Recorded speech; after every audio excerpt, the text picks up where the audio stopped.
Chers amis, bonjour, bonsoir, et puis surtout très heureuse de vous retrouver comme à l'habitude, de lire vos réactions, de savoir que les thèmes que nous vous proposons vous plaisent ou vous font réfléchir ou parfois vous mettent en colère aussi. Hein? Et les désaccords, il faut les exprimer pour que justement nous trouvions des points d'accord. Donc merci d'être au rendez-vous. Et puis, comme à l'habitude, donc je vais vous présenter mes invités, mais avant, vous parler de deux, trois petites choses. Pas un coup de colère cette fois-ci, ce mois-ci, surtout des petites choses culturelles qui nous concernent, puisqu'aujourd'hui, notre émission va se circonscrire autour de la réception de deux artistes qui vont vous parler de leur vision, de l'art, de leur production, de leurs travaux, des choses dont la société martiniquaise reflète peu l'existence, et c'est vraiment très dommage, puisque nous sommes poussés à aller dans des musées. Je ne sais pas trop ce qu'ils nous disent, ces musées-là, mais apparemment, ils existent et ils sont là pour nous instruire, en tout cas nous éduquer au niveau de l'art, de la pratique de l'art et de l'amour de l'art. Alors, aujourd'hui, vous savez, dans l'actualité, nous avons des choses qui sont perturbantes. Hein. Je ne vous parle pas de ces personnes qui se sont exhibées au diamant, à la Chérie, en toute impunité, puisque ni la police, ni le préfet, ni les gendarmes qui assiègent nos jeunes sans arrêt n'ont trouvé une raison à se présenter, en tout cas arrêter ou faire savoir qu'il y avait des lois dans la République, les lois de la République, qu'il fallait les respecter. Et il semble bien qu'il y ait des catégories de citoyens qui échappent à cette loi ou à ces lois. Donc, nous soutenons ceux qui crient justice, qui demandent que la justice joue son rôle et que nos autorités venues d'ailleurs ne se préoccupent pas seulement de leurs citoyens venus d'ailleurs, et qui s'occupent aussi de nous, puisqu'ils ont, j'espère, le bonheur d'être à nos têtes et de nous diriger sans notre avis, sans notre consentement. Alors, la deuxième chose que je vais vous dire, c'est que nous sommes aussi dans une période où on parle d'art. Vous savez, l'habitation Clément est censée recevoir dans 3 jours une exposition avec le président, j'ai dit le roi du Bénin, le président du Bénin, M. Patrice Talon, et un président qui a affirmé un certain nombre de choses, notamment concernant l'esclavage, concernant le fait que ça ne comptait plus, qu'il fallait passer à autre chose, que c'était pas important. Donc, en tout déshonneur et irrespect du peuple que nous sommes et dont les origines sont fortement ancrées au Bénin. Et nous avons beaucoup de notre population, de gens de notre peuple, de nos peuples, Guyane, Guadeloupe, Martinique, etc., qui se rendent au Bénin et qui entretiennent des relations de bonne filiation, en tout cas, avec le Bénin. Et puis voilà que M. Talon vient piétiner la mémoire de nos ancêtres et qu'il s'acoquine avec, dans le cadre d'une exposition où, après ce qu'il a dit, en France notamment, à la Chambre économique, je pense que ça c'est très mal vécu. Donc beaucoup de gens de la société civile organisés ont fait part de leur désapprobation de cette visite et du lieu sur lequel va se dérouler cette exposition, une plantation. Donc ça a été assez analysé. Vous avez dû avoir des petites vidéos qui voilà, qui manifestent le désaccord des personnes qui les ont organisées, montées, ces vidéos.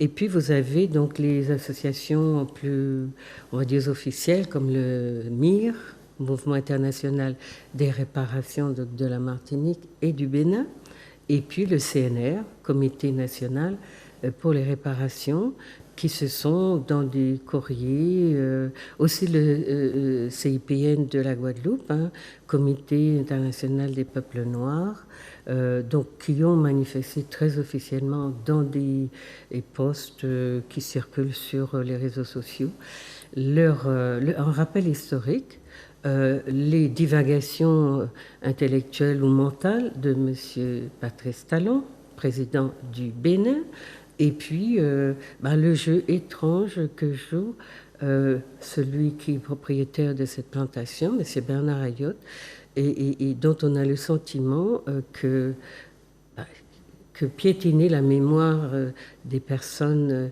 qui ont contribué à enrichir et ses ancêtres et lui-même et cette société coloniale que nous demeurons et qui représente pour la France ce qu'elle est, eh bien, on a du mal à comprendre ce manque de respect et ces formes de profanation qui se continuent dans l'histoire. Donc je voulais vous présenter, nous ne sommes pas seuls en Martinique, hein, partout des gens ont réagi. Donc il y a une petite vidéo qui circule, c'est une femme africaine qui est au courant de cette histoire-là et qui s'est prononcée. Et voilà, je demande à Manuela de nous faire écouter cette vidéo ou la regarder. Et les Béninois, bon, je sais que vous êtes habitués avec les scandales du président nazi qu'on a actuellement, mais là, ça va de mal en pire. Après son discours scandaleux d'il y a quelques jours, où il dit que l'esclavage, le pillage, l'assassinat, le génocide des Noirs que la France a orchestré n'est rien, que c'est loin derrière nous. Je vous rappelle qu'en 1930, la France esclavagisait encore les Noirs gorés. L'histoire n'est rien, l'histoire est à oublier lorsqu'on a l'avantage, lorsqu'on est du côté de l'oppresseur. Mais les opprimés gardent les cicatrices. Alors, le président nazi d'aujourd'hui a encore créé un autre scandale, cette fois-ci aux Antilles. On nous parle d'une exposition qui est purement française, qui aura lieu en Martinique, à l'habitation Clément. La honte. C'est un endroit où des Noirs étaient maltraités, torturés, sans aucune excuse, sans même qu'on leur ait rendu hommage. Je ne vous parle pas du Fort Tatasson où le roi Béhanzin lui-même était.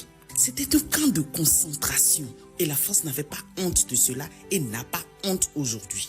Et devinez à qui cela appartient. Un certain Ayotte, quelqu'un qui a empoisonné des milliers de Noirs. On dit que cette exposition aura lieu en décembre et mars. Et on fait croire aux Béninois que Révélation était une exposition d'art, d'accord, qui a eu lieu au Bénin en 2022. Maintenant, ce n'est qu'une déclinaison de cette exposition qui aura lieu donc en Martinique entre décembre et mars. Mais allez chercher, c'est quoi Révélation? Révélation, cette exposition d'art à laquelle vous participez, chers Béninois, n'est rien d'autre qu'une exposition d'art purement français. Ce que vous faites donc est un signe de colonisation.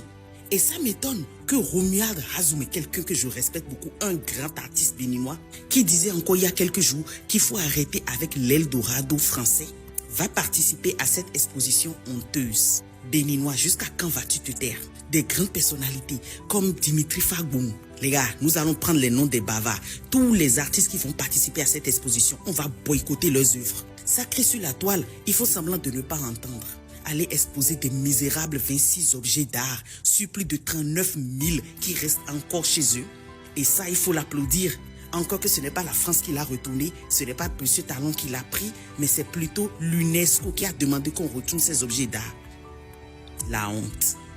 Et notre président nazi français serait prêt à participer aussi à cette exposition honteuse. Et pour clore le tout, non seulement le président lui-même pense participer, mais il parle d'exposition d'objets d'art. Le Bénin sera même un site touristique, un peu comme la Tour Eiffel qui pue le sang des Noirs esclavagisés sur la terre française. Et aux Antilles, site touristique. Merci Manuela et merci à vous, chers téléspectateurs, d'avoir cherché à comprendre ce qui se dit dans cette vidéo. Elle le dit avec ses mots, elle est très impliquée, elle est probablement au courant des frasques de certains présidents africains. qui n'en ont cure de leur peuple et qui piétinent leur dignité allègrement à l'étranger, à la face du monde, sans se soucier justement de ce que pense ce peuple. Donc voilà quelqu'un qui vous dit combien elle est blessée parce qu'elle apprend. Et puis comme elle nous parle d'artistes, ce soir je poserai à mes invités ou cet après-midi à mes invités la question du rôle de l'artiste justement dans la société. Et puis voilà, donc manifestez-vous, il y a des initiatives qui sont prises pour faire savoir que cette exposition ne devrait pas se faire dans les conditions dans lesquelles elle se fait. Je vous rappelle que sur la plantation Clément, il n'y a pas une stèle. Il n'y a aucune plantation à la Martinique sur laquelle on a daigné poser une stèle en mémoire des milliers d'esclavisés qui sont enterrés là et qui ont contribué à l'enrichissement des maîtres. Pas une stèle. Je suis sûre que ça n'est pas un objet voilà, qui causerait l'appauvrissement de ces personnes. Donc, si vous ne faites pas respecter vos ancêtres, personne ne le fera à votre place. Pas une stèle sur la plantation Clément. Et vous y défilez tous dans des soi-disant expositions parce que, voilà, le politiquement correct, la société bourgeoise qui est en mal de se constituer elle-même un lieu de rencontre et d'échange intellectuel, eh bien, elle va là où des personnes qui savent que en se faisant en utilisant les artistes et puis en les exposant dans des lieux précis, elles sont indemnisées d'impôts. Vous savez que l'ISF, l'impôt sur la fortune, est diminué quand vous pouvez dire que vous investissez dans des œuvres sociales. Pourtant, le propriétaire de cette plantation n'a pas cessé de répéter qu'il ne fait pas dans le social. Qu'il ne fait pas dans le social. Donc vous qui allez dans la plantation, parce que là vous voyez voilà, du grand monde et du beau monde, il faut savoir aussi ce que vous piétinez en le faisant. Alors la deuxième chose que je veux vous dire, c'est que nous sommes au mois de décembre et que la diaspora noire depuis les Amériques a essayé, afro-descendant, a essayé de se trouver une manière de fêter cette période de l'année qui n'est pas Noël, qui n'est pas donc une fête chrétienne pour elle, mais une fête culturelle. Et c'est un monsieur Karanga, africain-américain, qui a inventé la fête du Kwanzaa. Donc j'ai reçu il y a quelques années Ama Mazama et le professeur Ama Mazama et le professeur Molefi qui étaient à Santé dans une émission que vous trouverez sur ma page YouTube. Voilà, ça c'est l'émission. Donc vous avez le lien. Regardez-la parce qu'elle explique en long et en large ce que signifie Kwanzaa et pourquoi les Africains-Américains l'ont créé. Donc l'émission est sur ma page YouTube et il y a un petit ouvrage qui a été rédigé par Ama Mazama, vous voyez, Ama Mazama, Kwanzaa, ou la célébration du génie africain. Vous voyez, je sais pas, je ne saurais pas vous dire où on le trouve, peut-être à la librairie de Saint-Joseph, Sankofa. Librairie de Saint-Joseph. Mais en tout cas, on vous explique deux, trois petites choses très simples. Hein. Mais n'hésitez pas à regarder l'émission. Le Kwanzaa est une fête culturelle et non une religion. Donc, Karanga, qui a inventé cette fête et qui est pratiquée aujourd'hui partout dans le monde où il y a un peuple noir, donc sa diaspora et ses représentants sur le continent également, eh bien, cette célébration, si vous voulez, n'oblige pas les gens à renoncer à leur religion, au christianisme ou islam. Pour lui, au contraire, Kwanzaa ne s'oppose pas à ces religions, car ces religions ne sont pas problématiques pour les Africains.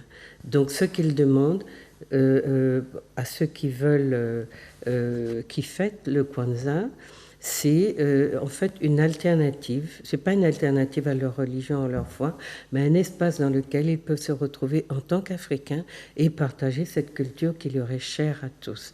Donc c'est véritablement donc il y a 7 jours de fête, vous voyez, 7 principes du Kwanzaa, hein, Umoja, Kujichagulia, Ujima, Ujamaa, Nia, Kuumba, Imani, et chaque principe prêche donc l'unité, l'autodétermination, le travail et la responsabilité collective, la coopération économique, la vocation, la créativité, la foi.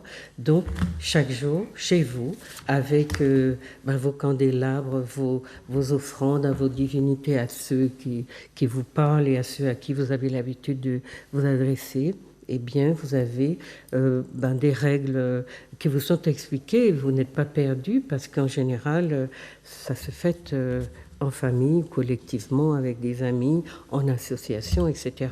Et le principe, c'est vraiment, à cette période de l'année, de se retrouver, puisque les liens familiaux ont été sérieusement abîmés et bréchés par les violences coloniales et les violences assimilationnistes qui continuent à être faites à notre peuple. Donc voilà, une idée aussi pour la fin de l'année. C'est très beau, c'est très coloré, et ce sont des offrandes, mais aussi un esprit de partage, d'amour, d'affection et de retrouvailles, puisque nous disons tout le temps que nous ne sommes pas solidaires, etc.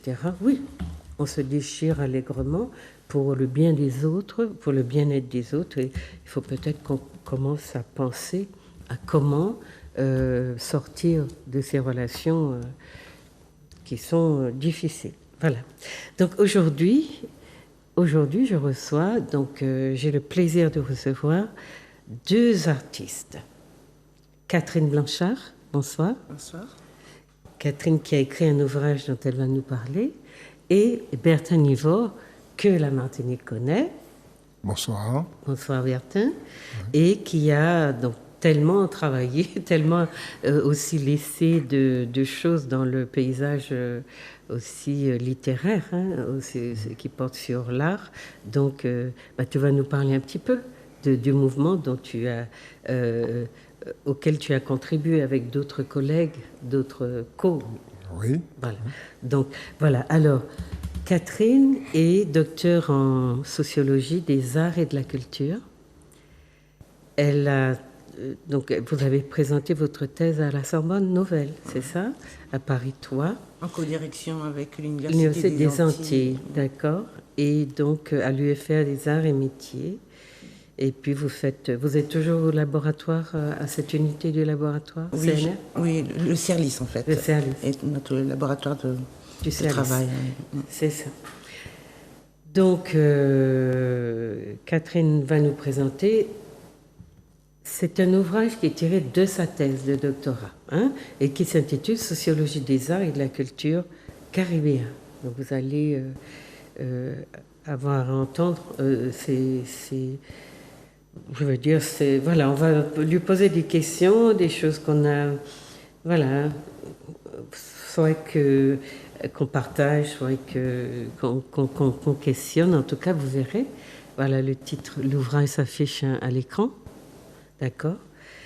Et puis Bertin, donc, qui est un peu un complice, mais un complice très averti, puisqu'il a depuis très longtemps été professeur en art plastique, c'est ça, Bertin? Oui, voilà. Oui, en art plastique au collège. Et ensuite, pendant 10 ans, à l'IRAV, l'Institut régional d'art plastique de la Martinique. De la Martinique. Juste avant le campus caribéen des arts. C'est ça, voilà. Et donc, vous n'exercez plus, mais ça ne vous empêche pas... Enfin, oui, je vais dire tu à Bertin, parce que je connais Bertin depuis longtemps, parce que tu continues une activité, une réflexion autour de ce métier que tu as exercé pendant très longtemps.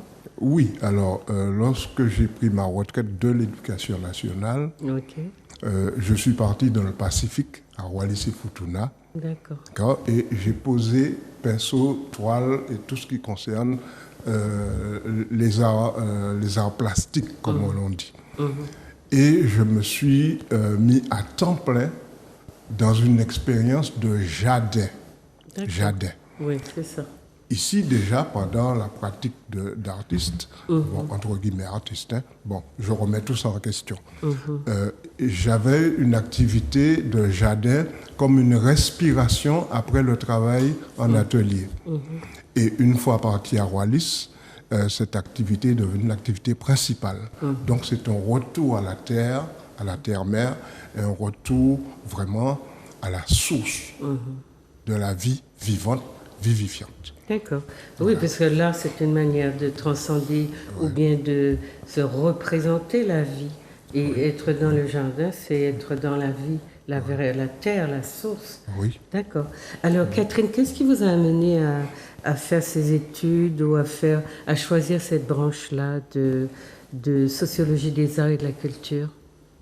Bon, disons que je ne suis pas née en Martinique. D'accord. Et je me suis représentée la Martinique lors de mes vacances, lorsque j'ai rencontré mes grands-parents, etc. D'accord. Et j'ai voulu comprendre en fait la société, la société qui était la mienne en fait, mes origines, absolument, oui. Absolument.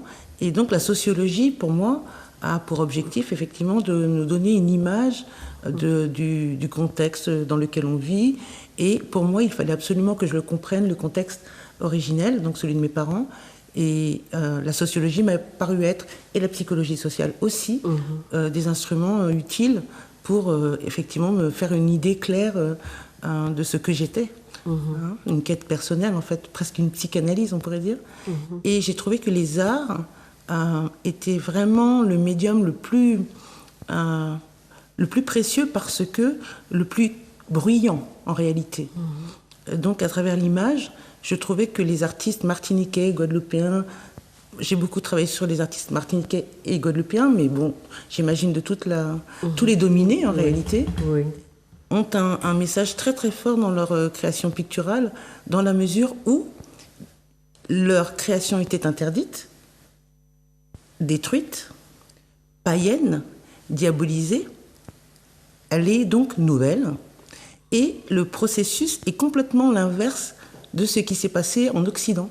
En Occident, ils ont créé, et maintenant, avec par exemple l'art contemporain, ils sont un petit peu dans la destruction, la déstructuration, la désacralisation, les ruptures, de rupture en rupture, alors que nous avons un processus inversé qui nous permet justement de créer à partir du chaos en réalité. Ordo ab chaos.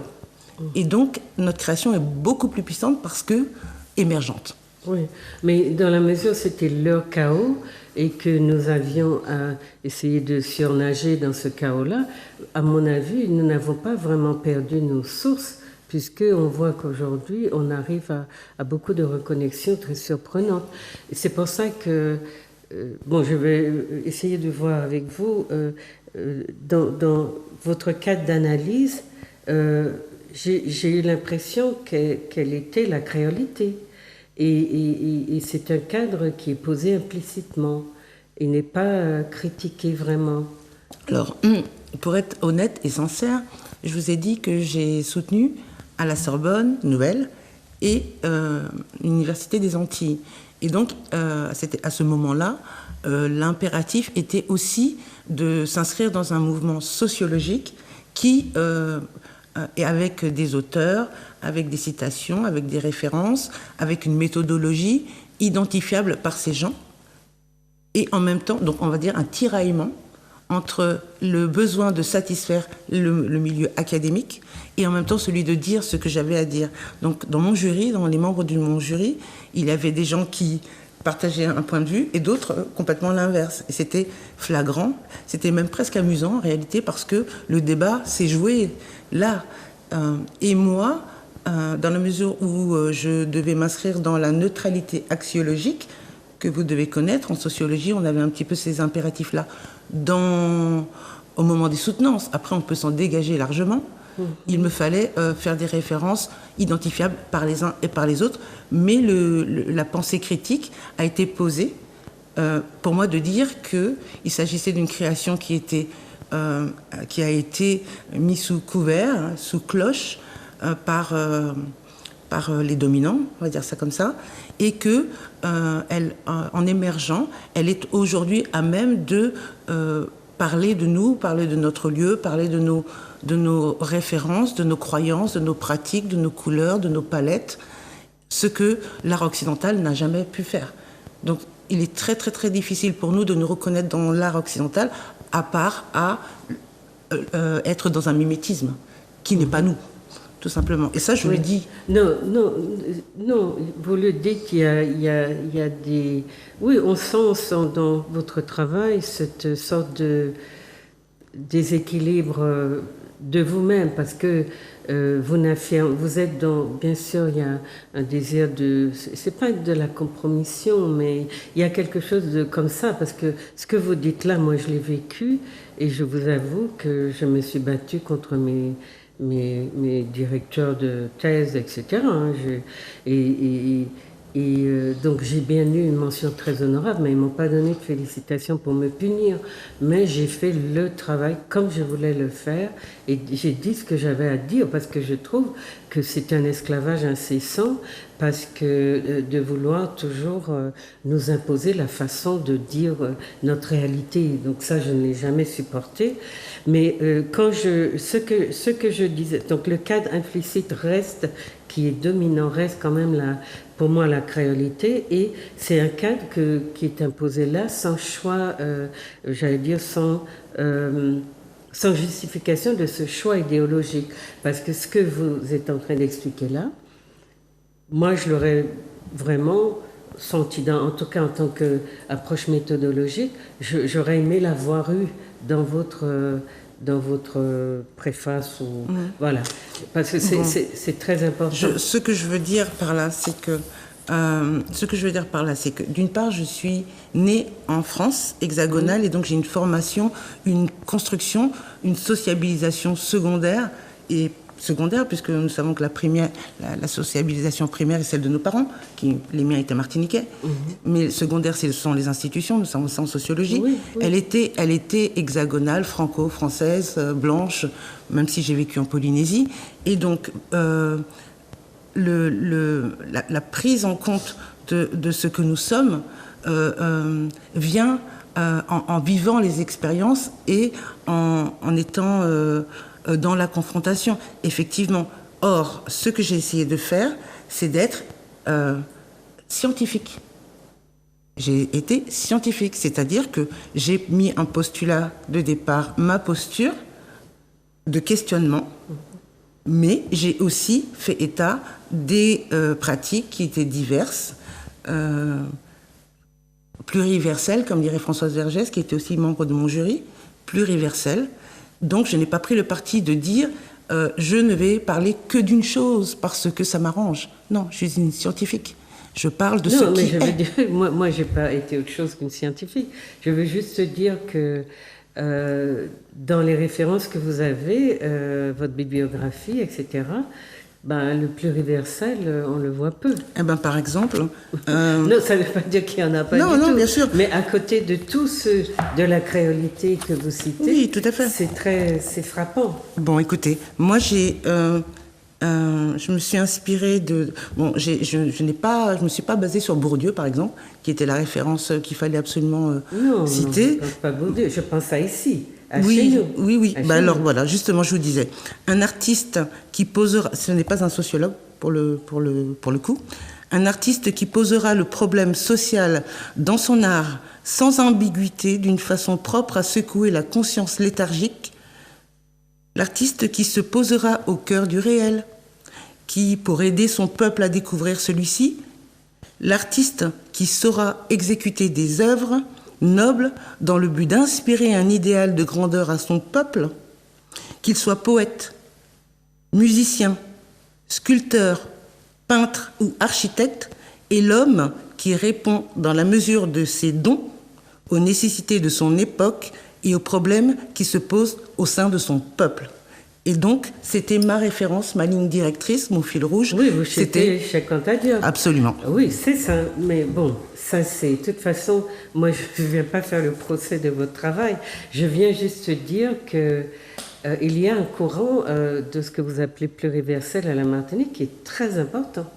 Et c'est dommage que dans un travail sur l'art qui fait référence à nos imaginaires, qui travaille sur notre vision du monde et qui n'est pas du tout dans une conception créolitiste de sa société, que ça ne ressorte pas davantage. Mais puisque vous étiez à l'UAG, que vous étiez tenu de cette façon-là aussi de restituer les théories, entre guillemets, et je me permets d'être un peu sarcastique, de certains de mes collègues qui n'ont pas fait beaucoup d'efforts d'essayer d'entrer et d'anthropologiser leur société et qui ont répété que oui, on est une sorte de photo de sac à je ne sais quoi, et je ne partage pas cette vision-là. Ceci dit, vous argumentez, donc le travail, ce qu'on veut faire ici, c'est un petit peu, j'aurais aimé par exemple que Cheikh Anta vienne déconstruire davantage la créolité, mais bon, ça c'est ma préoccupation.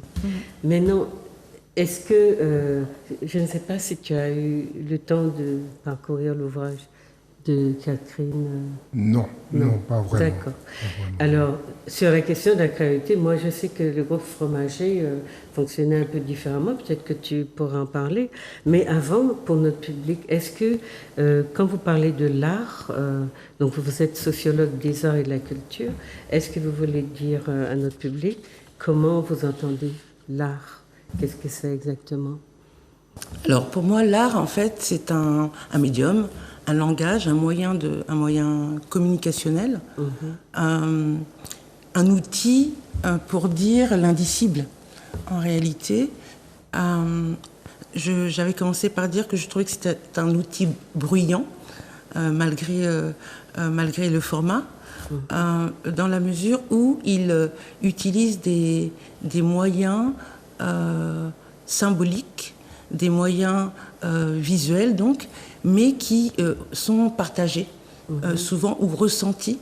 Et donc je pensais à l'art comme une expérience qui vise évidemment être différente pour chacun d'entre nous, mais qui a le pouvoir d'émouvoir, a le pouvoir de dire notre réalité, nos réalités. Et dans notre peuple, par exemple, qui n'a pas de projection comme celle-là, qui veut comprendre de quoi on lui parle quand on dit qu'on fait de l'art, parce que c'est assez circonscrit dans la sphère bourgeoise de la société, hein, une manière de avoir les moyens de se projeter, mais aussi le temps, et puis tout ce que cela sous-entend de disposition, disponibilité, etc. Donc pour notre petit peuple qui se demande mais de quoi ils sont en train de parler, qu'est-ce que vous leur diriez? Dans quoi ils retrouvent l'art, par exemple, dans leur quotidien?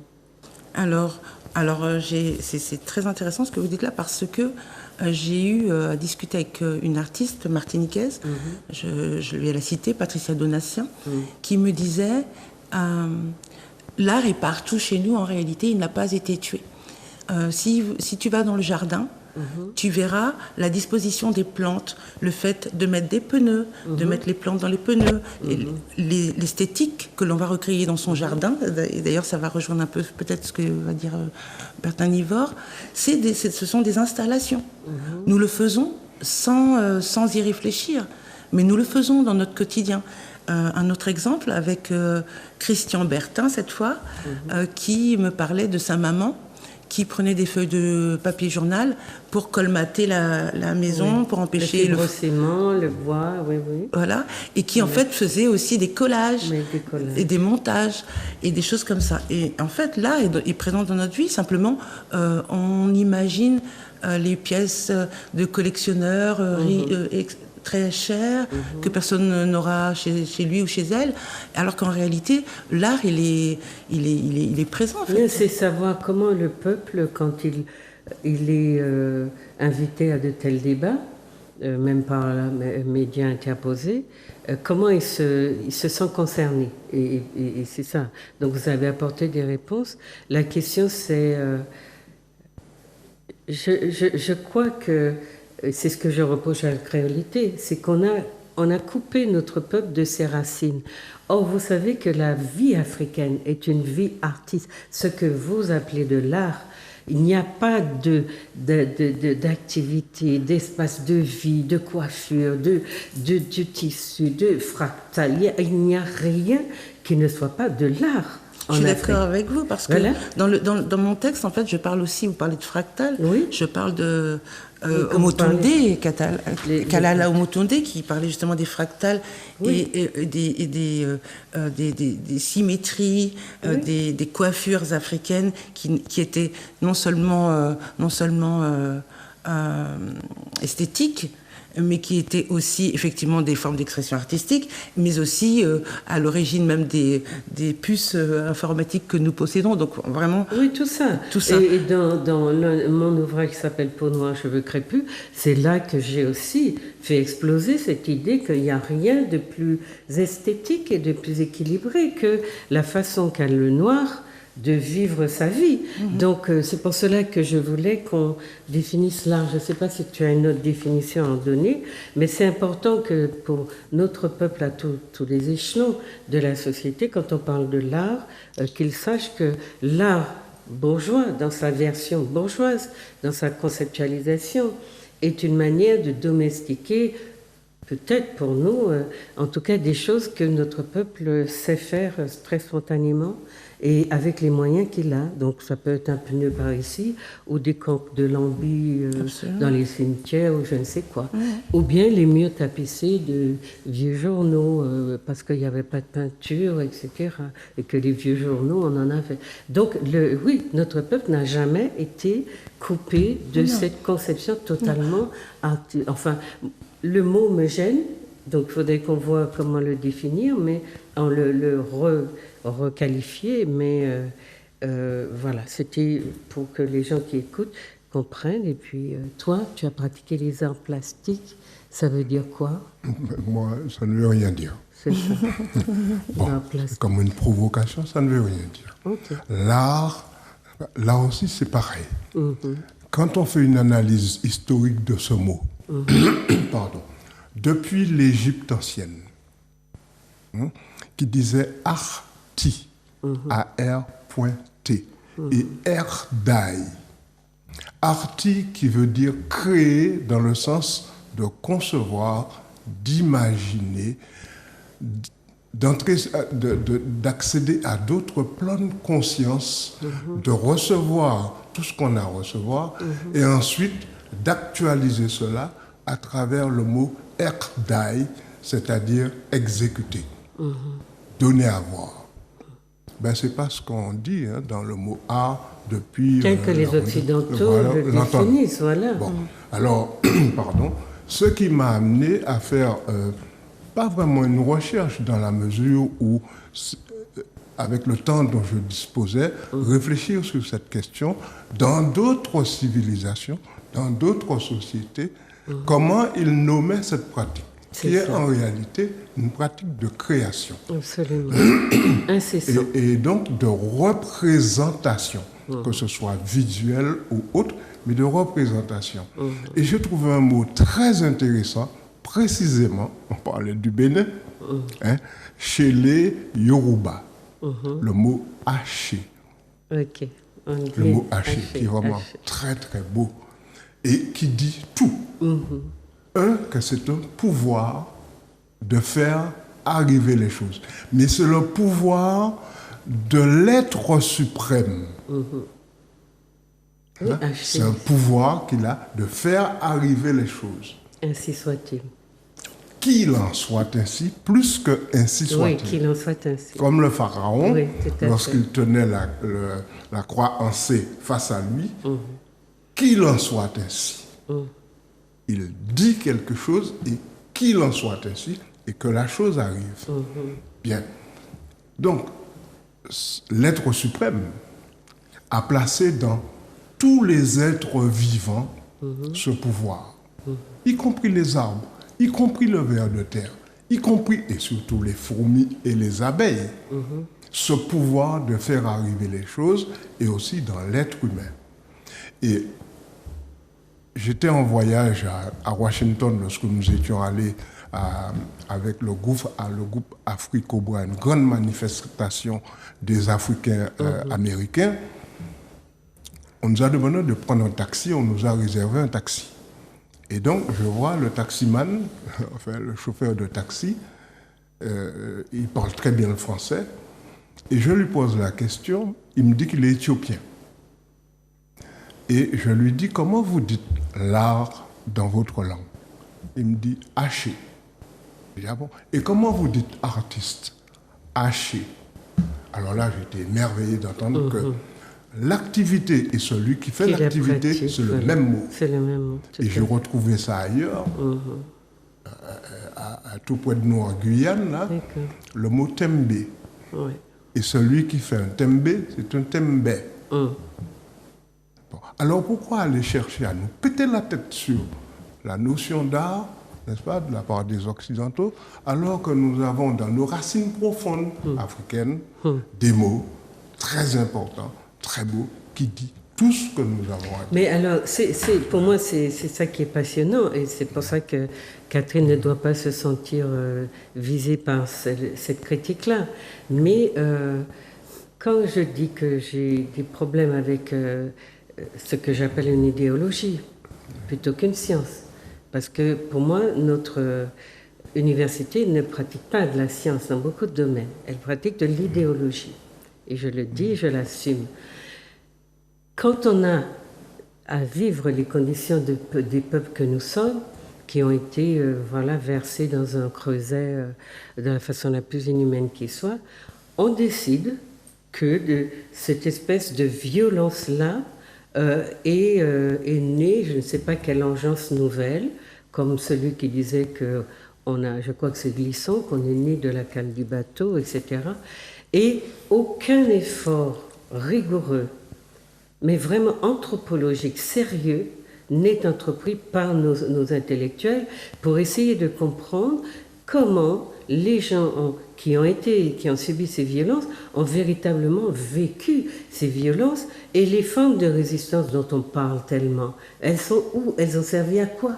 Est-ce qu'elles ont été détruites comme ça d'une manière et qu'elles ont disparu et que soi-disant, comme on a créé l'américanisme, on crée la créolité, toujours pour nous dire que les Blancs nous ont apporté la civilisation et que le monde est comme ça et que le monde se circonscrit autour d'une existence, rien dans le monde afro, à part les misères, les violences morales, symboliques qu'on leur fait, n'est dit que le peuple noir a perdu ses valeurs, le sens de ses valeurs, et ça se voit aujourd'hui dans les confrontations Europe-Afrique, ça se ressent. D'accord. Donc je termine en disant aux nôtres que l'explication que vous avez donnée, c'est cela, quand ils cherchent à comprendre où ils sont, qu'ils n'ont pas besoin d'aller dans les salons bourgeois pour se sentir aussi habités par un esprit de haché ou d'art, etc., qu'effectivement, ils ont leur manière, comme leurs ancêtres, de continuer comment on va dire ça, s'approprier leur environnement sans arrêt. Avec la colonisation et l'esclavage, on leur a appris à se désinvestir de l'environnement parce qu'il est censé être maître. Voilà. Et donc, quand vous disiez que je n'avais pas à me sentir attaquée ou critiquée... Oui, critiquée, voilà. Oui. Pas du tout. Dans la mesure où j'ai écrit beaucoup d'articles, enfin, d'autres articles en tout cas, dans lesquels j'étais plus spécifique, et je parlais de... comme j'ai fait une catégorisation quand je parle d'africanité, d'européanité, d'américanité, ou etc., ou d'eugénisme, d'exogénisme, je parle de choses différentes. Donc je m'intéresse à des sujets différents. Et dans certains articles, je m'intéresse à un aspect qui m'intéresse plus que les autres. Ce n'est pas parce que je parle de quelque chose que je m'inscris dans cela. Donc la critique... Oui, vous êtes sociologue. C'est pour ça. Donc les morceaux, le sociologue a le droit, même je dirais à un moment donné, a le devoir de parler du réel. Je ne dis pas que j'adhère, je décris ce que je vois. C'est mon travail de sociologue. Le sociologue est là pour dire le réel, pas ce qu'il veut dire ou faire dire le réel. Pas en s'appuyant sur une idéologie qui est la réalité. Si vous avez lu si vous avez lu mon livre, vous voyez bien que je parle de tous les aspects, et tous ces aspects-là, toutes ces représentations-là, toutes ces postures ne sont pas les miennes. Ce n'est pas mon travail de sociologue de m'identifier à telle ou telle posture. Je la décris, c'est mon travail. Mais pour vous dire le fond de ma pensée, je trouve que la volonté d'inviter, par exemple, Bertin Nivord, c'est justement parce qu'il représente la posture à laquelle j'adhère, en réalité. C'est-à-dire un artiste qui, non seulement se sert de la sémiologie, qui est plutôt ce qui m'intéresse, c'est-à-dire faire parler le signe visuel, faire parler le signe plastique, ce que les sociologues ne veulent pas, voyez. La sociologie occidentale ou académique va plutôt s'intéresser au quantitatif, au nombre, aux statistiques. Moi, ce qui m'intéresse, c'est le qualitatif, c'est-à-dire faire parler le signe visuel, la symbolique, les couleurs, les associations, les formes, la géométrie, quand elle parle de nous, noirs, nègres. Alors moi, la question que je me pose, c'est le rôle donc, du sociologue. Est-ce que c'est quelqu'un qui est là pour justement, comme lui demande l'institution, de faire des inventaires? Moi, je ne suis pas d'accord avec cette vision-là. Ce qui est intéressant, c'est que vous, effectivement, vous entrez dans un domaine où on aurait besoin d'avoir un petit peu plus de visibilité pour comprendre à quoi servent nos artistes. Parce que très sincèrement, on se pose la question, puisque dans beaucoup de sociétés, les artistes sont à l'origine même de révolution. Et révolution de la pensée notamment. Alors chez nous, c'est vrai qu'on les a un peu, comment dire ça, marginalisés, mais je trouve qu'il y a dans vos façons de faire, de procéder, un désir quand même, une démarche quand même, qui est de plaire à l'institution.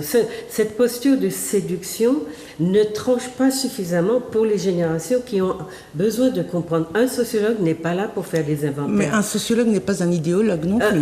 Non, je ne parle pas d'idéologue, parce qu'un sociologue qui s'appuie sur l'idéologie de la créolité, à mon avis, j'ai le droit de l'interroger.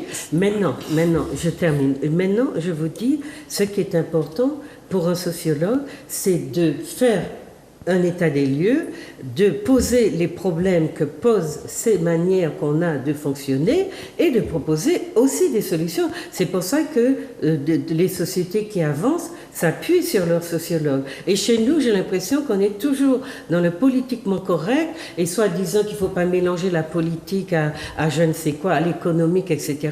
Alors que la vie est un tout et que dans nos sociétés coloniales, c'est très puissant. Donc, effectivement, le travail qui peut suivre, qui peut être mené, qui serait intéressant de mener, c'est un travail justement dans lequel la réflexion dépasserait le clivage, la catégorisation, ce qu'on nous demande de faire en fait dans le domaine universitaire. On catégorise, on objectivise. Maintenant, effectivement, quand le travail était fait, je rappelle que c'était un travail de thèse, hein, ce n'est pas un travail d'article rédigé par ailleurs. Donc, dans un travail de suite, si je puis dire comme ça, il serait peut-être intéressant, effectivement, d'utiliser des éléments qui ont été perçus et les développer. Donc, je propose effectivement que nous regardions quelques-unes des images de Bertin Nivord. Pourquoi ? Parce que je dis bien que le mystico-religieux, les croyances, nos croyances, par exemple, celles qui font référence au Dorlis, nos croyances populaires, des choses comme ça, ce sont des choses qu'on retrouve dans les représentations figuratives, dans les peintures, dans les arts. Et donc, j'ai essayé d'en parler, mais je ne pouvais pas parler que de cela dans ce travail-là. Mais c'est un travail qui est mené par ailleurs, donc je disais dans mes articles, et aussi dans mon travail de commissaire d'exposition, puisque c'est ce que j'ai fait. C'est ce que je fais par ailleurs. Et donc ça, c'est un travail que je considère comme étant à part, qui me distancie de l'université, qui me distancie finalement de l'Occident. La preuve, je suis en Martinique pour continuer ce travail-là. J'ai fait ce choix-là de m'intéresser à nos pratiques populaires, à nos croyances plus qualitatives, si je puis dire, en réalité, à nos modes de vie, et donc notamment il y a certains artistes qui ont un imaginaire donc syncrétique, mais syncrétique pas dans le sens occidental, syncrétique dans le sens de synthèse, de pratique, de vision, qui sont totalement exogènes à l'Occident, qui sont complètement endogènes à nos milieux, à nos vies, à nos pratiques. Bon, ça, c'est un autre travail. C'est un autre travail. Mais c'était pas ce travail-là, voilà. Pour moi, la thèse, c'est quand même la base sur laquelle on vous juge, on vous donne un poste. J'en ai pas eu, par ailleurs, parce que justement, le travail était trop, pas suffisamment occidentalisé, voyez-vous. Oui, mais ils savent nous punir, nous empêcher d'eux, mais il y a aussi un certain nombre de variantes dans les raisons pour lesquelles... Alors, vous avez associé art et identité, donc je vous pose à tous les deux la question. Par rapport au petit débat qu'on a là maintenant, pour moi, c'est important que les gens comprennent, parce que ce que je reproche à notre société et à nos intellectuels, ou je ne sais pas s'il faut les appeler comme ça, en tout cas les universitaires, c'est d'avoir oublié complètement l'Afrique et de nous reconstituer à partir d'un petit bout de à peine 300 ans, et puis d'affabuler. Vous parliez de Melvin, comment il s'appelle ? Herskovits. Eh ben, heureusement qu'il a cassé un certain nombre de mythes et qu'il a fait voir que les Noirs américains avaient une culture et qu'elle n'était pas morte. Et c'est grâce à son fabuleux ouvrage que l'Amérique noire a pu avoir une certaine consistance. Ici, il n'y a pas de peuple noir. En Martinique, il n'y en a pas. On est syncrétique, on est créole, on est mélangé. Vous avez abordé tous les thèmes de l'hybridité, de tout ce que c'était comme des conceptions très négatives, etc. Mais je vous fais remarquer qu'en Guadeloupe, quand on parle du peuple guadeloupéen, c'est un peuple noir. Chez nous, allez voir sur Wikipédia, c'est un peuple de métis. Et pourquoi ? Parce que nous avons une communauté qui vit en apartheid et qui est béquée, et qui empêche que la société majoritaire s'exprime dans son identité. Donc, moi, c'est un autre aspect de la... Maintenant, comment est-ce qu'on associe l'art et l'identité en sachant comment c'est une sorte de denrée importée? Parce que l'Africain n'a pas mis l'art d'un côté sur ses murs et puis la vie de l'autre côté. L'Africain vit une vie de je sais pas comment on a, de haché, etc. Et ça, cette vision qui nous force à entrer dans des définitions occidentales ou occidentalisées de notre présence au monde, je trouve que nous avons là une petite bourgeoisie qui s'est assise là sur des croyances ou des délires intellectuels que je n'accepte pas. Et donc c'est toujours très comment on dit ça frôle la confrontation, parce que je vois que là se dessine la vie d'un peuple. Et ce qu'on va laisser à l'histoire, et nos jeunes qui cherchent, qui fouillent et qui nous bousculent, ils ont raison, parce qu'ils sentent bien que non, et c'est pas parce qu'on est venu... ça fait 3000 ans qu'on bouscule le peuple noir, qu'on le martyrise, qu'on l'écrase. 3000 ans, ils ont exterminé tous les autres, pas le peuple noir.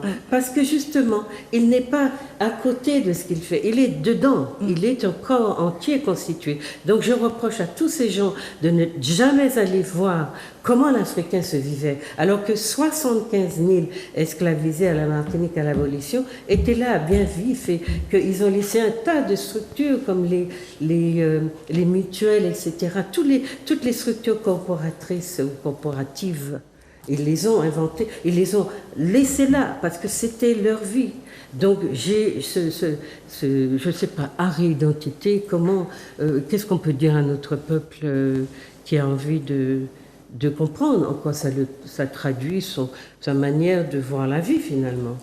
Déjà, à partir du principe que si l'art lui était interdit, la représentation figurative, la peinture, la sculpture, etc., ce sont des réappropriations qu'il presque se doit d'avoir, parce que c'est une expression de lui-même, une expression de sa liberté, une liberté qui lui a été volée, sous prétexte que c'est sa vision du monde, sa représentation. Il n'en avait même pas.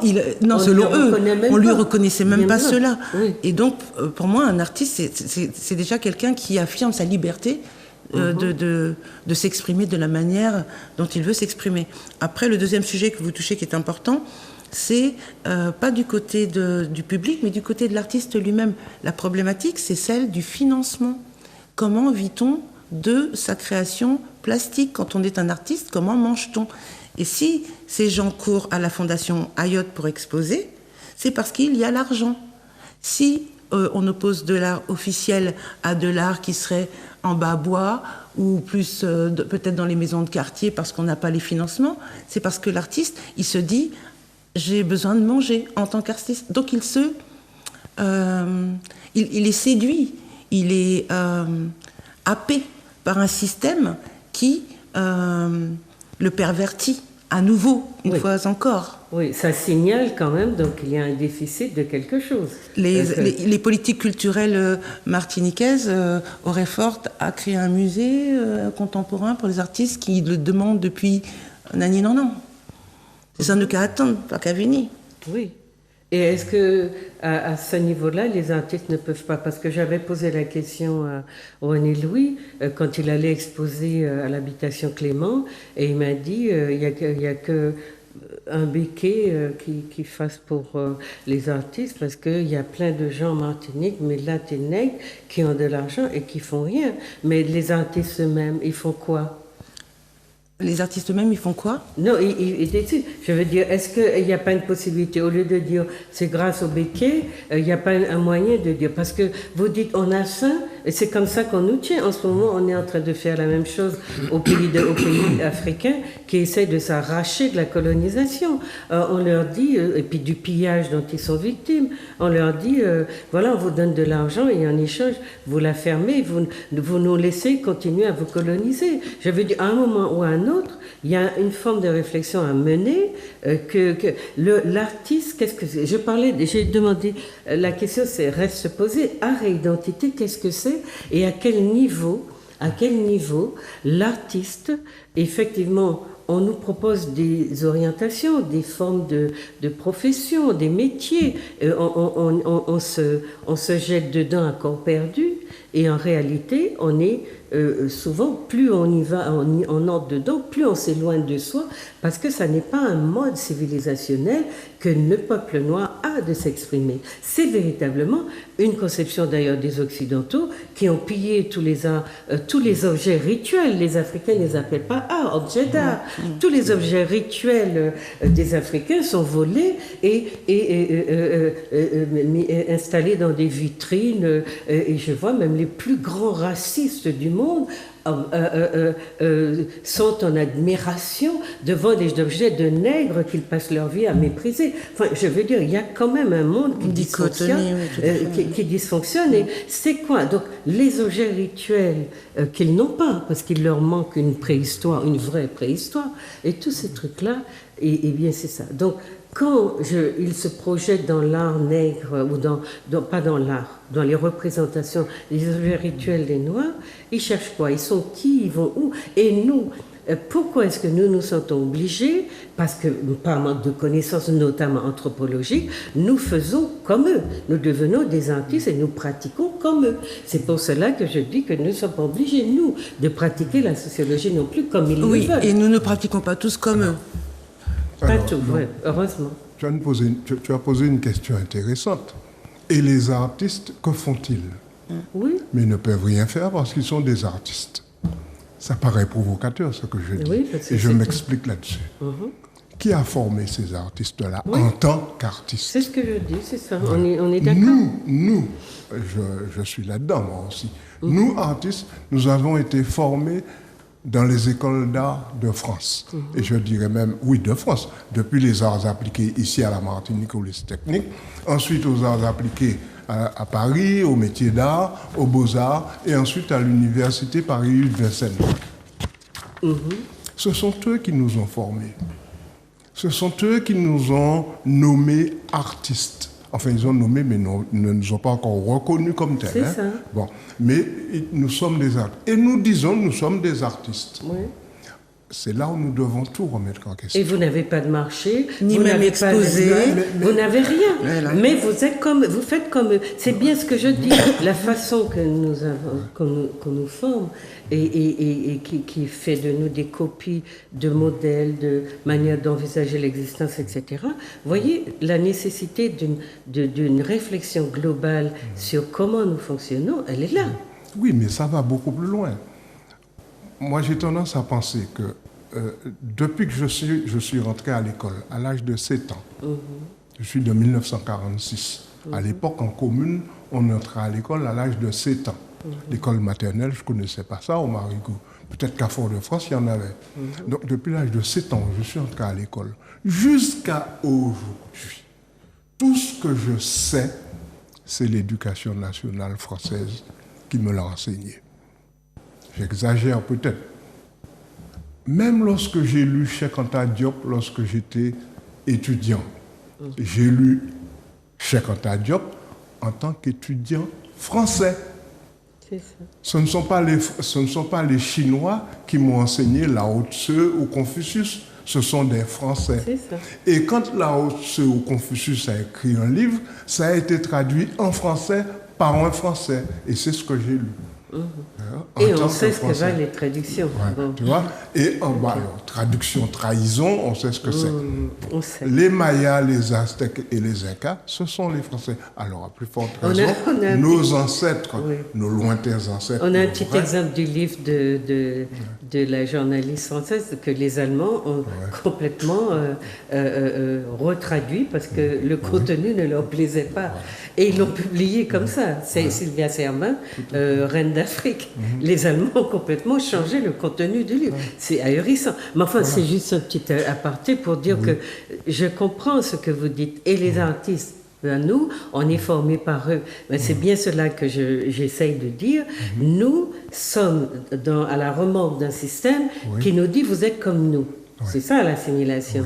Et donc voilà les choix de profession qui existent sur le marché. Donc nous, on est là, on est content parce que j'ai envie de devenir artiste. Ok, donc j'embraye et puis j'arrive et je me rends compte que non seulement ils ne me reconnaissent pas, j'ai pas d'espace pour vendre mon art parce qu'ils ne le comprennent pas, et puis je n'ai pas de cercle, de réseau, je n'ai rien. Et quand on m'invite, c'est comme un exotique qu'on va exhiber éventuellement pour étoffer une problématique qu'on a déjà dans un musée complètement constitué avec ses propres collègues. Donc, on est dans ça, art et identité, je demande. Alors, nous sommes inscrits dans ce système-là, n'est-ce pas? Nous sommes assimilés, aliénés, n'est-ce pas, à leur système, et nous sommes enclins à faire du mimétisme dans ce qu'ils appellent le domaine de l'art. D'où il y a une remise en question à faire, il y a une coupure, je dirais iconographique, pour ne pas dire épistémologique, à faire, n'est-ce pas, par rapport à tout ce qui nous a été enseigné, tout ce que nous avons reçu. Et dans le groupe fromager, c'est ce que nous avons essayé de faire. Et dans tout mon travail, c'est ce que j'ai essayé de faire et que je continue de faire. Ne plus me positionner en tant qu'artiste, n'est-ce pas, mais en tant que créateur visuel, en tant qu'un agent, n'est-ce pas, qui travaille dans le domaine de la représentation visuelle.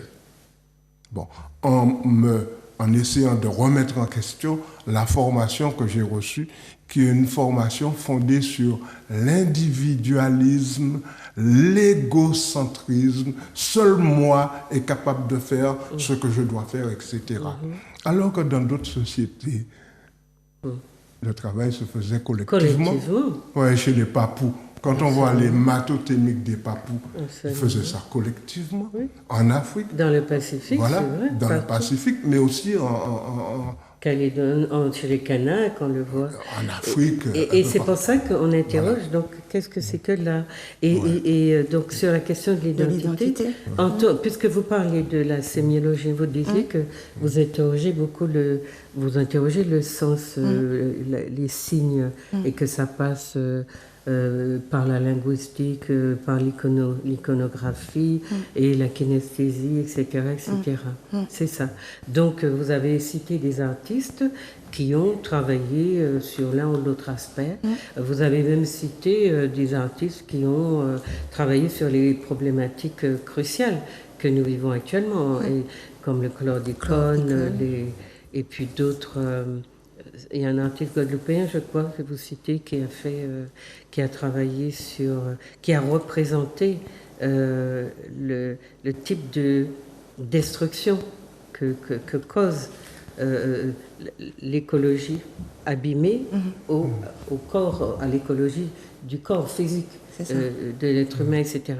Donc on voit bien comment tout ça est associé, mais en même temps, on ne sent pas dans quel... Parce que quand Bertin disait « je suis créateur », j'invente. La question c'est j'invente ou je représente ou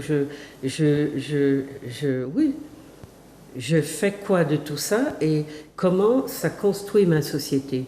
Pour moi, c'est, si vous voulez, vous parliez de qualitatif et à mon avis, c'est absolument ce dans quoi nous sommes. Hein. Civilisationnellement, nous n'avons jamais été que dans ça. Hein. Nous sommes dans le qualitatif et l'individu, le collectif est toujours dans l'individu.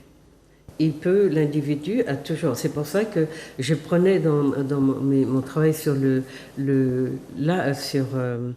peigne afro. Le peigne afro, par exemple, est né d'une société qui est communautariste. On travaille pour le groupe, etc. Mais c'était le seul objet qui n'était pas un objet de troc et qui était vraiment travaillé avec un bois précieux et qui faisait appel à tout le génie du concepteur. Et ça, c'est comment la société africaine, qui était tellement extraordinairement structurée et qui avait, pendant des millions d'années, elle a eu le temps d'imaginer comment le collectif doit s'exprimer, comment l'individu doit rester au service du collectif tout en ne le faisant pas disparaître, lui, l'individu. Donc, contrairement à ce qu'on a dit, l'individu n'a jamais disparu dans la société africaine. Donc, voilà, par exemple, un objet qui signale la vision qu'a l'Afrique du génie de 16 enfants pris individuellement, mais versés dans du collectif. Donc, c'est quand je dis, je suis créateur, mais je crée pour faire quoi ? Pour comment ça sert ma société. Et c'est un peu, alors c'est pas de l'utilitarisme, hein, parce que l'art chez les Blancs, ça sert à rien. Mais l'art, la vision africaine de cette manière d'esthétiser l'environnement, c'est profondément utile, c'est-à-dire ça sert à quelque chose. Tout à quoi je touche, qui sert à quelque chose, c'est embelli, c'est esthétisé. Et c'est pour ça qu'on ne peut pas dire, comme les Blancs l'ont dit, l'art, ça doit être posé sur un mur, et puis quand j'ai le temps, je m'assieds et j'admire. L'Africain vit dans l'art. Oui. C'est une question de l'art pour l'art. Voilà. Chez l'occidental. Chez l'occidental. Oui. Absolument. C'est comme quand il prend les objets précieux, qui va les enfermer dans des vitrines, et qui s'assied devant et qu'il est content. Ou des coffres-forts. Ou des coffres-forts, voilà. Par exemple. Ou des chambres-fortes, tout à fait. Tout à fait. Et donc, l'art pour l'art, ça n'existe pas ailleurs qu'en Occident. Donc, nous ne pouvons pas parler d'art pour les autres. Et même pour les Africains, et y compris pour donc nous sommes un peu perdus quand nous sommes allés chercher dans ces eaux-là. Nous sommes perdus, mais nous nous retrouvons. Hein. Eh bien, c'est ça. Donc les questions que je pose à Catherine, lorsque Catherine parle de sémiologie, voilà. Et c'est l'une des raisons pour lesquelles elle m'a demandé de l'accompagner dans cette émission. C'est parce que moi, j'ai fait cette démarche, déjà lorsque j'étais à l'université de Mécène, de prendre des cours, de suivre des cours de linguistique, mais aussi de sociologie de l'art, et d'étudier la sémiologie. Parce que pour moi, c'est ce jouet-là. On a affaire à des images. On nous apprenait à créer des images sans savoir ce que nous étions en train de créer, sans pouvoir les analyser. Et lorsque je voyais les étudiants feuilleter des livres et disaient « Ah, ça c'est chouette », « Ah, ça c'est pas chouette »,« Ah, ça c'est beau », moi j'étais outré d'entendre ça. Parce qu'il n'y a aucune analyse, il n'y a aucune approche de ce qu'ils ont face à eux pour pouvoir démontrer que c'est chouette ou que ce n'est pas chouette. D'où la nécessité de prendre ces cours de sémiologie. Alors pour notre public, oui. comme le définit Catherine, la sémiologie, c'est l'étude du langage et ça concerne plusieurs disciplines, la linguistique, la musique, les sciences de la communication, les sciences humaines, sociologie, économie, psychologie. Hein, cher public, c'est tout ce qui explique le sens en fait des choses. Et quand vous faites des choses, vous avez l'impression que c'est comme ça. Souvent on le dit chez nous, c'est comme ça. Eh bien, non, c'est jamais comme ça. Vous avez toute une partie de votre inconscient, imaginaire, qui est habité par une civilisation dont on vous a coupé, mais qui vous se manifeste d'une façon ou d'une autre. Et c'est ça, il faut vous retrouver. Au lieu de dire mon père africain et puis de manière imbécile, pardon, essayez de comprendre comment vous fonctionnez. Vous allez vous retrouver dans une richesse extraordinaire. Donc voilà, vous avez tous les codes de tout ce qui recoupe. Vous avez cité quelqu'un sur qui j'ai beaucoup travaillé aussi, Stuart Hall. C'est donc dans Identité et culture, vous dites que le sociologue montre comment, en revanche, les signes donc, qui sont codés se recoupent avec les codes sémantiques intégrés d'une culture pour produire de l'idéologie. Donc, ça à quoi sert la représentation ? Moi, je ne dirais pas de l'idéologie, mais dans le vrai sens du terme. Mais il faut savoir, quand je dis que je crée pour faire quoi ? Pour enrichir mon environnement comment, ou les miens comment, et pourquoi est-ce que je ne peux pas vivre dans la nature nue telle qu'elle est ? Pourquoi j'ai besoin sans arrêt, d'avoir ce geste d'appropriation par son esthétisation qui me donne un certain confort, le sentiment d'un certain confort. Donc, quand on a à réfléchir à pourquoi on fait les choses, on arrive forcément à se poser ces questions qui, à mon avis, sont incontournables. Alors, si tu permets, je poursuis sur la question de la sémiologie. Donc, lorsque j'ai terminé mes études à Vincennes, donc, je suis rentré ici avec mon CAPES d'arts plastiques, et donc pour enseigner les arts plastiques au collège. Bon, alors je me suis trouvé devant le cas, qu'est-ce que je fais ? J'ai 1 heure par semaine. Et dans ces 1 heure, j'ai 50 minutes pour enseigner l'art, pour apprendre à dessiner. Et je me suis dit que ça n'est pas possible. Il y a autre chose à faire, c'est d'apprendre à ces élèves à lire les images. Car nous sommes environnés d'images. Nous n'avons que des images autour de nous. Et je crois que la communication sociale se fait au moins, comme ça, à l'estimation, 70 à 80% d'images par rapport à la langue, par rapport au registre verbal. Bien voilà. Sûr, bien sûr. On n'a que des images autour de nous. Or, on n'apprend à personne à lire les images. On nous apprend à lire, à écrire, à raconter, mais pas du tout à lire les images. Parce que tout le subliminal et la manipulation est contenu dans cet aveuglement-là, bien sûr. Et donc, je faisais de la lecture de l'image au collège. Et je me souviens d'avoir eu une altercation avec un élève de 3e à l'époque, qui est aujourd'hui un grand musicien, je ne vais pas dire son nom, et il m'a dit, mais monsieur, qu'est-ce que vous nous apprenez là ? Vous nous apprenez la publicité, etc. Nous, on n'est pas venus pour ça, nous sommes venus pour que vous nous appreniez à dessiner. Alors je dis, tu viens au tableau, tu te mets là, et j'ai fait son portrait en 2 minutes avec la craie au tableau. Tout le monde surpris. Alors, je lui dis, tu veux que je t'apprenne à faire ça en 50 minutes par semaine ? Moi, quand j'étais ici à Fort-de-France, j'avais 8 heures de dessin par semaine. Arrivé à Paris, j'avais 16 heures, puis 26 heures de dessin par semaine pour faire ce que je viens de te faire là. D'accord ? Donc, là maintenant, ce que je vais t'apprendre à faire, c'est à lire les affiches de cinéma que tu vois là. Toutes ces affiches de Bruce Lee que vous avez chez vous. Décodage, comme elle disait. Décodage. Voilà. C'est ça que je peux vous apprendre à faire. Les codes sémantiques, voilà. Et donc ça, je l'ai appliqué également à ma pratique de représentation visuelle. Et donc je me suis appuyé sur quoi ? Sur le fait que ce que l'on appelle l'art ici, qui est une activité culturelle importée, mais qui est également très jeune, n'est-ce pas? Absolument. Les Martiniquais ont commencé à signer des œuvres un peu avant la guerre, pas avant. D'accord? Et ceux qui ont été formés, comme Alexandre Bertrand à l'époque, Coco René Coy, ils ont été formés comme nous, aux arts appliqués à Paris, aux Beaux-Arts, etc. D'accord? Bon, donc c'est relativement jeune. Qu'avons-nous comme référence historique sur quoi nous pouvons nous appuyer pour pouvoir créer un langage pictural, un langage graphique qui soit neutre? Mais c'est bien ce que j'ai dit. Voilà. La créativité ne nous a pas aidé à faire ça. Voilà. Non, pas et du donc, tout. qu'est-ce que nous avons? Nous avons l'Afrique. Nous avons nos ancêtres et nos ancestralités africaines, n'est-ce pas, sur lesquelles nous pouvons nous appuyer, et pas seulement sur nos ancestralités. Et on revient très vite à quelque chose de raisonné, parce qu'on dit, mais voilà pourquoi on fait ça. Parce qu'on retrouve l'autre versant. Et donc, tous ceux qui s'adonnent au mimétisme, pas seulement dans le domaine des créations visuelles, mais dans d'autres domaines, n'est-ce pas? Eh bien, moi, je leur dis ceci.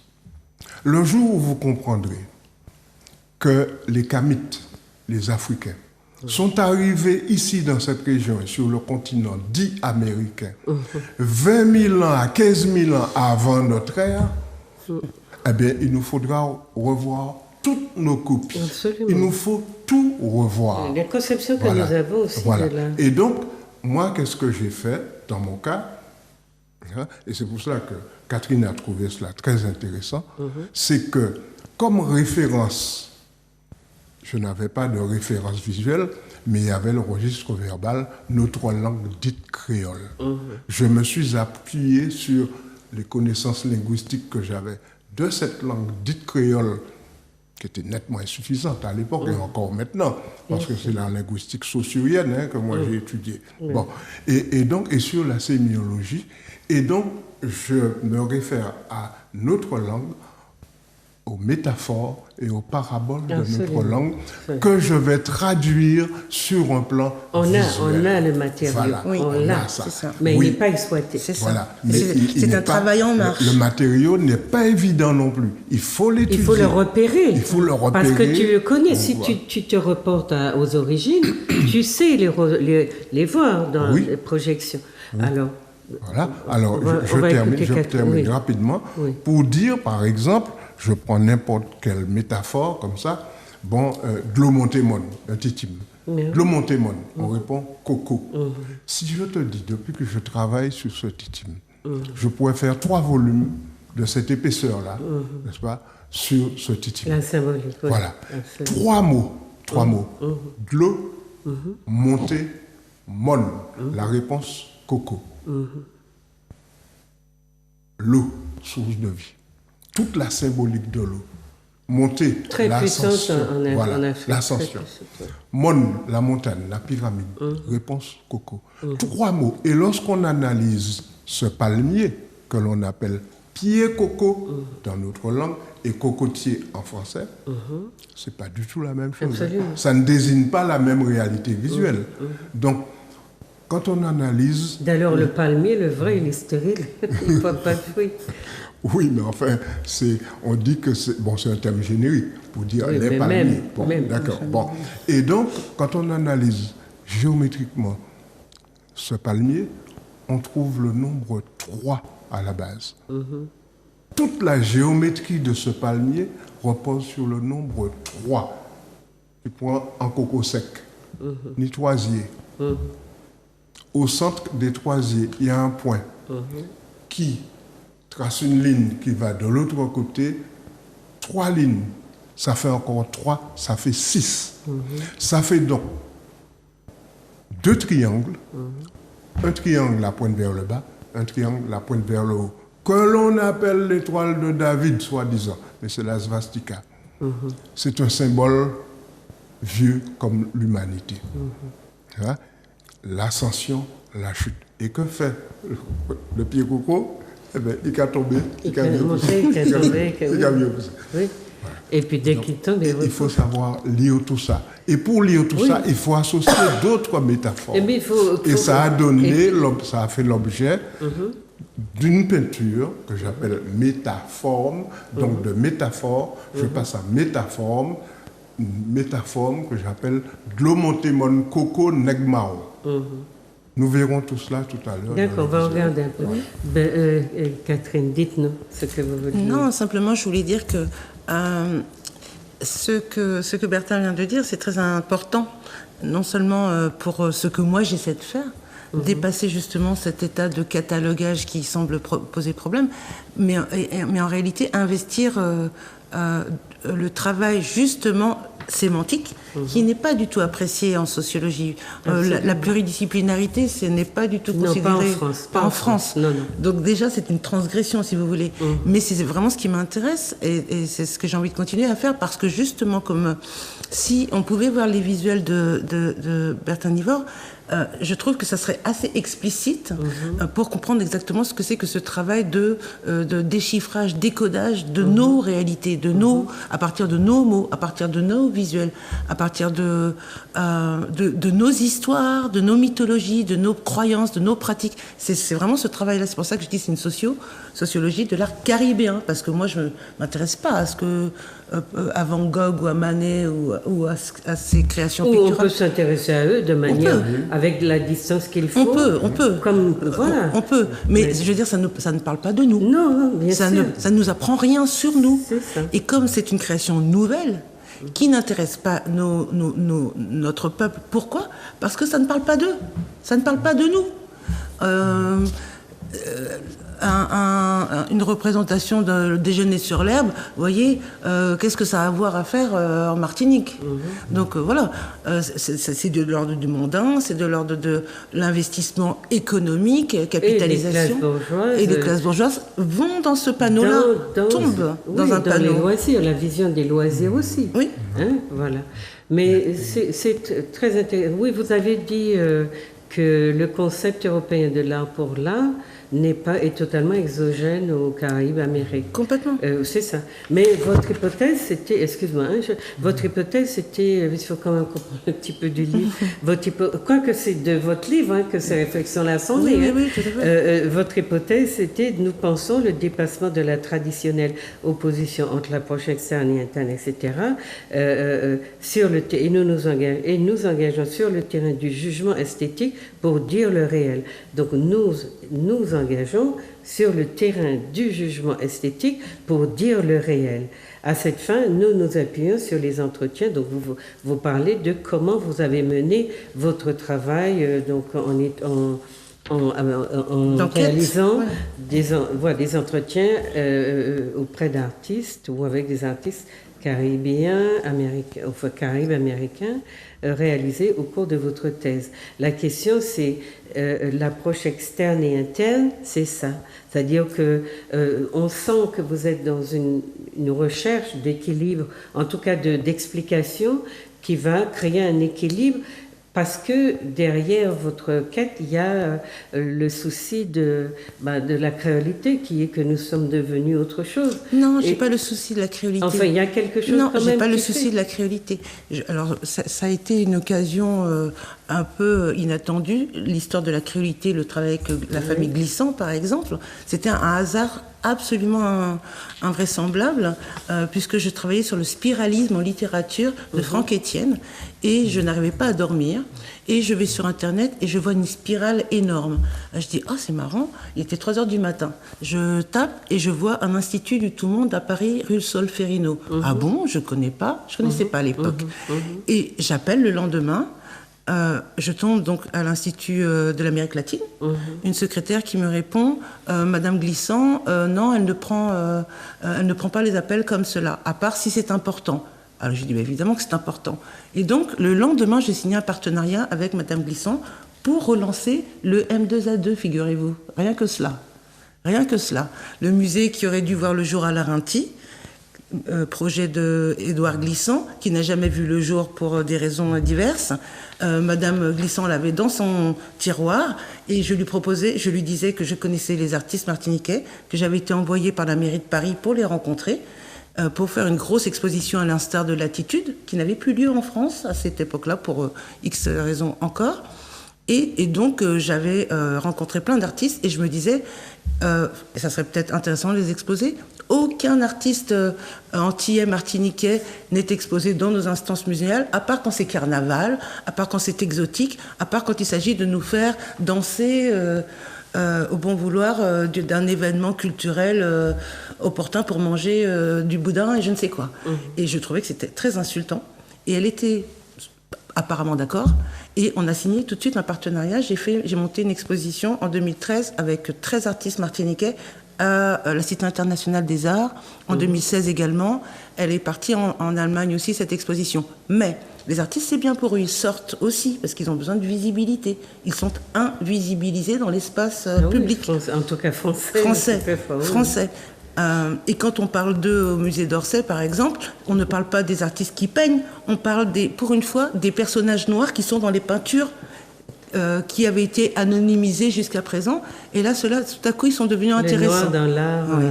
On se moque du monde, on se moque du monde. Donc, moi, je me suis dit, tout ceci est une vaste mascarade. Et effectivement, il y a beaucoup à dire. Nos artistes disent des choses très fortes, très bruyantes, mais les instances muséales ne permettent pas de montrer cela. Oui, il y a quelqu'un comme le Guadeloupéen Joël... Ferly, Nankin. Oui, Nankin. Il est puissant. Nankin est très puissant. Il est très puissant et je trouve tellement dommage qu'il soit confiné à des petites expositions à l'Atrium, etc. Non, mais non, j'entends tout ça. Maintenant, dites-nous, avant qu'on demande à Manuela de présenter les diapos, finalement, votre expérience avec les artistes antillais, puisque vous avez cité des Guadeloupéens, enfin... Je me rappelle de P. Durand, je me rappelle des noms qui sont pour moi un peu... Inconnus oui, ça doit être des étrangers ou des gens qui sont... Non, ce sont tous des Guadeloupéens et Martiniquais. Voilà, donc il y a quelques noms quand même que je... Et vous avez, avec cette expérience-là, en essayant d'extraire, si vous voulez, ce qu'il y a de plus essentiel, je ne dis pas essentialiste dans leur art. Qu'est-ce que vous en avez tiré si vous aviez à parler des artistes antillais? Alors, comme c'est un petit peu ce que j'essayais de vous dire au début, en réalité, je trouve que si on pense au yin et au yang, c'est complètement l'opposé en fait de ce qu'on ferait en Occident. On aurait du blanc avec un point noir et là on aurait du noir avec un point blanc éventuellement. Je parle pas de la couleur sur le plan justement de la symbolique des couleurs, mais je veux dire dans le sens de l'inversion. C'est donc une inversion, c'est une raison de vivre, une raison de parler du vivant, une raison de parler de leur réalité, effectivement. Donc ce n'est pas de l'art pour l'art qui serait vide de sens. Au contraire, c'est un art qui va parler, vous voyez par exemple Beuze, Hervé Beuze, il fait des cartes de la Martinique, il y en a une particulière, je ne sais pas si, enfin, c'est un extrait de la thèse, la thèse elle a 2 autres parties, donc c'était vraiment un gros bouquin, mais c'est juste un morceau, donc certains artistes sont mentionnés dans d'autres parties de la thèse, par exemple Beuze, il a une œuvre qui s'appelle Machinique, dans laquelle, en fait, c'est la Martinique. Il l'a fait en ici, la Martinique rougeoyante. On voit une roue d'usine qui broie des mains. Et les broies sont expulsées dans le ciel. Et moi, je me rappelle par exemple que ma grand-tante, elle a eu la jambe coupée dans une broyeuse à la Martinique. C'est parler de nous. C'est parler de... Voilà, nos artistes peuvent faire ça. Et certains le font. Certains le font, absolument. Oui, mais c'est la finalité de tout ça. Et tout ce travail énorme, pourquoi ça n'a pas un plus grand retentissement aussi dans nos imaginaires, dans nos livres, pourquoi nos enfants... Parce que c'est jeune. Parce que c'est jeune. Non, c'est jeune, mais aussi, il n'y a pas une société... Il y a une DAC ici, direction de France. Ça, c'est l'art officiel. Oui, non, mais c'est l'art officiel. Mais je veux dire, qui ne favorise que ceux qui vont dans le sens de la vision française de l'art et qui ne financent, comme pour dire, je vous finance si vous dites les choses comme moi je l'entends. Vous avez raison sur ça. Donc, voilà. Mais sur ce plan-là, je trouve qu'il faudrait arrêter. Et même si nos artistes ont déjà manifesté à un moment leur mécontentement du statut qui leur est refusé d'être des personnages publics, hein. La lumière a déjà clignoté. Je ne sais pas si Manuela... Il faudrait donc, je finis ma phrase, il faudrait donc que nos artistes aussi se mettent en position de questionner ces dysfonctionnements-là, même si on l'a vu, je crois, avec un homme de théâtre, comment il s'appelle, qui est entré dans l'atrium avec c'était sa voiture. Sa voiture. Ça a été très critiqué, mais en même temps, si on l'analyse, si on va dans la sémiologie justement, c'est pas dénué de sens. Je vous laisse la parole pour dire vos messages à nos téléspectateurs. Généralement, lorsque l'on parle d'art ici, on parle de musique et de musiciens. C'est ça. Beaucoup plus que des autres. Ah oui, il n'y a pas voilà, d'autres. c'est ça. Et donc, pour moi, il ne s'agit pas d'art ou pas art, il s'agit de production et de diffusion d'images ici dans ce pays. C'est ça qui compte. Au niveau de la communication sociale, c'est la communication sociale par l'image. D'accord. Voilà. Et pas l'art, un peu comme la haute couture et le prêt-à-porter. Oui, ce qu'ils ont appelé l'art plastique, en fait. C'est donc, une catégorie. Voilà, c'est ça. Ok. Et vous, Catherine? Bien, moi, si j'avais un mot à dire, un dernier mot, ce serait de dire à nos artistes, effectivement, que notre imaginaire créatif, notre imaginaire tout court est tellement riche que les thématiques sont... Et puis les matériaux, on parlait de coco qui utilisait par exemple le brûlis pour montrer un petit peu aussi le bois brûlé, l'homme et les souffrances. Donc nous avons plein de manières de parler de nos réalités, de notre lieu. Nous PFSA et puis matériaux, nous qu'a trouvé SIA, c'est ça, certains artistes qui ont fait ça aussi.